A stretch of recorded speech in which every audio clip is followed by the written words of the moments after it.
Assalamualaikum warahmatullahi wabarakatuh. Perkenalkan, nama saya Rafael Farid Nur Bimaya dengan NIM 2504 22 0022, Prodi Statistika dan Sains Data Rombel 1. Oke, di sini saya akan menjelaskan proyek saya, yaitu data online retail ya, untuk mata kuliah pengantar Sains Data. Nah, di sini pertama-tama kita menginstal tipnya terlebih dahulu, kemudian kita mengimport Pandas, NumPy, Seaborn, sama Matplotlib. Kemudian kita eh, memanggil data online retail tersebut. Program mengimport fungsi fetch untuk mengambil data dari UCL. Program mengunduh dataset online retail ID 352. Seluruh data dimasukkan ke variabel X dalam bentuk data frame. Variabel Y tidak digunakan karena dataset tidak memiliki target. Nah, selanjutnya kita memanggil data X dengan cara X titik head dalam kurung. Nah, seperti ini data X-nya sudah muncul. Lalu tahap selanjutnya yaitu data cleaning. Nah, pertama-tama saya membuat salinan data asli agar tidak berubah menjadi data source. Lalu saya menghapus baris yang customer ID atau description-nya kosong. Kemudian saya memfilter transaksi yang hanya memiliki quantity dan unit price lebih dari nol agar tidak ada retur atau harga tidak valid. Setelah itu, saya menghitung jumlah duplikat yang ternyata ada 5.192 baris. Lalu saya hapus semuanya. Terakhir, saya cek ulang untuk memastikan tidak ada duplikasi tersisa. Nah, setelah itu kita memasuki proses EDA.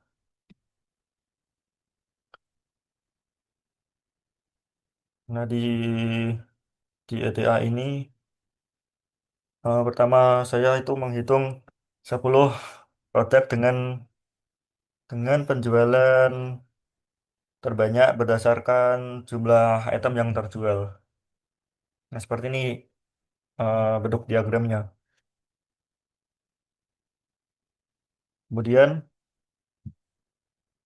eh, saya mengelompokkan produk produk itu berdasarkan deskripsi dan menjumlahkan total quantity.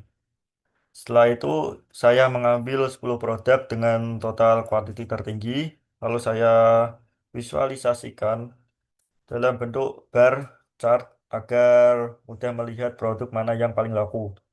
Hasilnya kita bisa melihat produk yang paling banyak dibeli pelanggan, yang nantinya bermanfaat untuk analisis bisnis seperti pengelolaan stok atau strategi promosi. Nah, seperti ini kodenya, yaitu kita mencari top 10 produknya ya. Lalu kita masukkan DF groupie, description, quantity, lalu kita sum sama n largest. Kemudian kita memakai PLT dan SNS agar bisa menampilkan grafik tersebut, yaitu size-nya yaitu 12 dan 6. Setelah itu X-top-nya X-nya yaitu top 10 produk, Y-nya top 10 produk, value, lalu U-nya top 10 produk juga. Kemudian title-nya kita beri ini 10 produk terlaris berdasarkan kuantitas. Setelah itu ETA yang selanjutnya yaitu bentuknya seperti ini. Nah, pertama pada tahap ini kita menghitung 10 produk dengan penjualan terbanyak berdasarkan eh, eh maaf maaf yang ini bertujuan mengidentifikasi siapa pelanggan yang memberikan kontribusi penjualan terbesar. Ini penjualan terbesar. 10 pelanggan teratas berdasarkan total pembelian.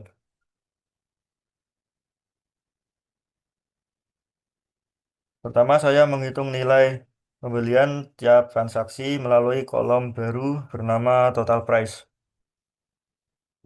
Kemudian sebenarnya total price-nya. Kemudian saya menjumlahkan total pembelian berdasarkan customer ID dan mengambil 10 pelanggan dengan pembelian terbesar. Hasilnya divisualisasikan menggunakan bar chart. Jadi dua PTA tadi menggunakan diagram chart. Lalu, lalu grafik itu menunjukkan pelanggan dengan total pembeli tertinggi yang dapat digunakan untuk strategi bisnis seperti reward pelanggan, retargeting, atau promosi khusus pelanggan VIP. Oke, eh, pada ETA selanjutnya yaitu ini ya tentang tren penjualan bulanan. Nah, pada ETA ini saya menganalisis tren penjualan bulanan. Pertama, saya mengubah kolom invoice date. Nah, itu ini menjadi format data time agar bisa diproses berdasarkan bulan. Kemudian saya membuat kolom baru, month year, dan menghitung total penjualan setiap bulan. Nih, yang ini teman-teman. Hasilnya divisualisasikan dalam grafik garis. Grafik garis seperti ini. Dari grafik yang terlihat bahwa penjualan ber, berfluktuasi tetapi mencapai puncaknya pada November sebelum turun tajam pada bulan Desember. Nih, pada November lalu turun tajam di Desember. Nah, analisis ini penting untuk memahami pola musiman dan menentukan strategi penjualan di masa depan. Oke, pada ETA selanjutnya yaitu ini ETA korelasi ya. Nah, pada ETA yang terakhir ini saya menganalisis hubungan antara quantity sama unit price dan total price menggunakan korelasi seperti ini. Hasil heat map menunjukkan bahwa quantity memiliki korelasi sangat kuat dengan total price, sehingga semakin banyak barang dibeli, semakin besar total pembelian. Sementara unit price memiliki korelasi sangat lemah dengan total price yang menunjukkan bahwa harga barang tidak terlalu memengaruhi total penjualan karena pembelian cenderung lebih banyak pada barang murah.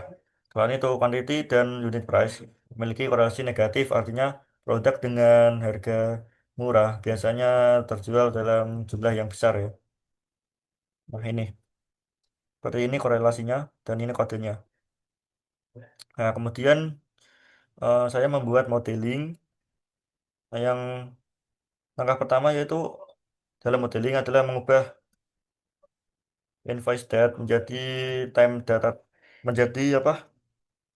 Tipe data time. Nah, hal ini memungkinkan semua analisis berbasis waktu gitu, seperti menghitung resensi, resensi pelanggan, melihat tren bulanan, hingga melakukan segmentasi menggunakan RFM.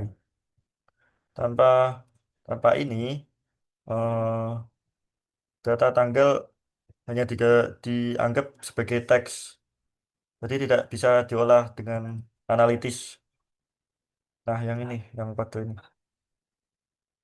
Nah, di bawah ini saya membuat modeling berupa klaster begitu. Nah, ini berupa klaster yang yang pertama saya membersihkan data dengan menghapus nilai nol di bagian sini. Di bagian sini saya menghapus nilai nol.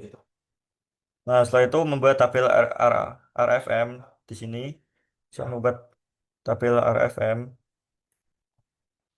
kemudian kolomnya, kemudian agar distribusi lebih stabil, data data RFM saya lakukan log transform, lalu di standarisasi menggunakan standar scalar. Nih, menggunakan standar scalar.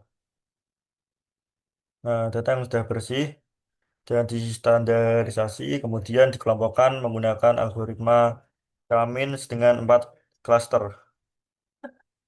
Sini ya. Nah, ini ada 4 klasternya ya. Lalu yang terakhir, visualisasi scatter plot digunakan untuk melihat perbedaan tiap klaster berdasarkan kombinasi RFM.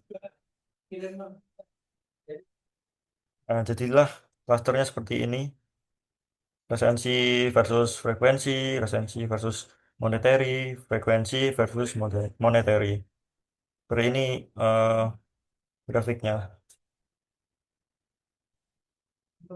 Nah, kemudian modeling yang selanjutnya di sini saya membuat suatu prediksi ya, prediksi 12 bulan ke depan trennya bakal bagaimana dengan grafik garis, dengan grafik garis. Nah, seperti ini grafiknya. Nah, ini yang biru ini tren yang sedang berlangsung. Nah, kemudian yang merah ini yaitu prediksi trennya bakal kemana setelah 12 bulan ke depan. Nah, di model ini saya menggabungkan data penjualan history dengan hasil forecast 12 bulan ke depan. Pertama, saya membuat data historis untuk melihat pola masa lalu.